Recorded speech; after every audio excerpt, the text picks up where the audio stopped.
Crumpled bicycles remained on a path in Lower Manhattan on Tuesday after a motorist drove a truck through a crowd, killing 8 people. Bryan R. Smith for The New York Times. Want to get this briefing by email? Here's the sign up. Good morning. Here's what you need to know. It was gruesome. It was grisly. It was surreal. 8 people were killed and 11 were injured in what Mayor Bill de Blasio called an act of terror, after a man drove a pickup truck down a crowded bike path in Lower Manhattan on Tuesday. Here's what we know and don't know about the attack. The deadliest terrorist event in New York City since September 11, 2001. The suspect, a 29-year-old man from Uzbekistan, was taken into custody after being shot by the police. A bystander's video appears to show him after the attack. Law enforcement officials found notes that indicated an allegiance to the Islamic State, but they said they were treating the case as one of an inspired attacker. Among the victims were 5 tourists from Argentina who were celebrating a 30-year high school reunion. I approached to see if I could help and they did not need help. They appeared to be dead, one man said. We spoke to other witnesses, and our map follows the roughly mile-long crime scene. Solutions to one problem pose a new one. Donald Trump's march to the Republican nomination last year left party leaders questioning whether he had the necessary foreign policy experience. He brought on a group of advisors, some of whom are now under legal scrutiny for possible links to Russia, casting a shadow over the Trump presidency. Michael Flynn, President Trump's former national security advisor, in February. He was forced out of the job after less than a month. Stephen Crowley, The New York Times. Separately, we introduce you to Andrew Weissmann, a top lawyer in the investigation into Russian interference in the election. He has either a tactical brilliance or an overzealousness, depending on whom you ask. He also favors gin martinis and classical. Our correspondents in Washington assessed the anxious mood there after the first indictments in the Russia inquiry. This is a centipede, Senator John McCain said. More shoes will drop, finally. Answers to 2 burning questions. How can one spend more than $800,000 on men's clothing? And who is George Papadopoulos? Navy finds that deadly collisions were avoidable. 2 accidents between Navy destroyers and commercial vessels in the Pacific this year were the result of a string of crew member and navigational errors, the Navy's top officer said in a report made public today. A total of 17 sailors were killed aboard the destroyers Fitzgerald and John S. McCain. When the accused harasser is a star, as companies prize big names, more employees could think they can get away with UAL harassment, researchers say. On Tuesday, the authorities said that 3 Dartmouth College professors were under criminal investigation over alleged UAL misconduct. Separately, Michael Oreskes, a top editor at NPR, was placed on leave after accusations that he harassed multiple women in the late 1990s, when he was an editor at The Times, and Netflix suspended production on House of Cards after its star, Kevin Spacey, was accused of a UAL advance toward a 14-year-old boy in the 1980s, the Daily Mueller's strategy and an attack in New York.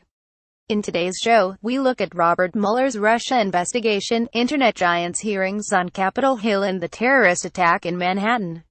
Listen on a computer, an iOS device or an Android device. Business executives from Facebook, Google and Twitter appeared on Capitol Hill to acknowledge their company's role in helping Russia influence the presidential campaign, but they offered little more than promises to do better. Here's what to expect from today's testimony. In the debate over the Russia inquiry, broad agreement on the basic facts does not extend to Fox News and other major conservative outlets. Our media columnist writes, House Republicans had planned to unveil their tax plan today but delayed the rollout until Thursday. What's the economic cost of Brexit for Britain? Pineapples tell a tale. Sittingbourne, England, is the home of Nims Fruit Crisps, which is confronting higher prices as Britain pursues a departure from the European Union. Andrew Testa for The New York Times. The New York Times Company announced its third-quarter results today, as strong growth in digital advertising and new subscriptions helped counteract a further collapse in print advertising. U.S. stocks were up on Tuesday. Here's a snapshot of global markets. Smarter living dips, both new and old, for a more fulfilling life. How fiction became fact on social media. The solution for skin ailments may be right under your nose. Recipe of the day. Spicy molten blue cheese dip is the ultimate snack. Noteworthy Inuit vocals. In today's 360 video, a performance from Iqaluit, on the edge of the Canadian Arctic. One of the singers, Tanya Tagaq, will perform at Carnegie Hall in New York on Sunday, the chef who's feeding Puerto Rico. Since arriving on the island 5 days after Hurricane Maria struck, the award-winning Spanish-American chef José Andrés has served more meals there than any other organization, including the Red Cross and government agencies. His effort shows how chef-old groups are creating a model for a more agile, local response to catastrophes. José Andrés has described food trucks like this one as the Delta Strike Force of his feeding operation in Puerto Rico. Eric Rojas for the New York Times in memoriam. June Robles-Burt disappeared at age 6 in 1934, stoking Americans' fears about child abduction. She was found 19 days later and then vanished again, deliberately, into an inconspicuous life. So inconspicuous that the Times only recently learned of her death, in 2014. She was 87. The abduction of little June Robles in 1934 was front-page news across the U.S. Only 2 years earlier, the 20-month-old son of the aviator Charles Lindbergh had been snatched from his New Jersey home, held for ransom and murdered. Dodgers force a Game 7. A World Series champion will be crowned tonight after Los Angeles beat the Houston Astros. 31. Reporter, author, 10-year-old Hilde Lysica's experiences went viral last year when she broke a story about a homicide in her hometown. Now, she stars in a children's book series, Best of Late Night TV. Amber Ruffin, a correspondent on Late Night, addressed comments John Kelly made about the cause of the Civil War: lack of compromise. That's in a wee strange way to pronounce slavery. It wasn't a lack of compromise that led to the Civil War, a lack of compromise led to the mullet. Quotation of the day: if there is something to find, I'll find it.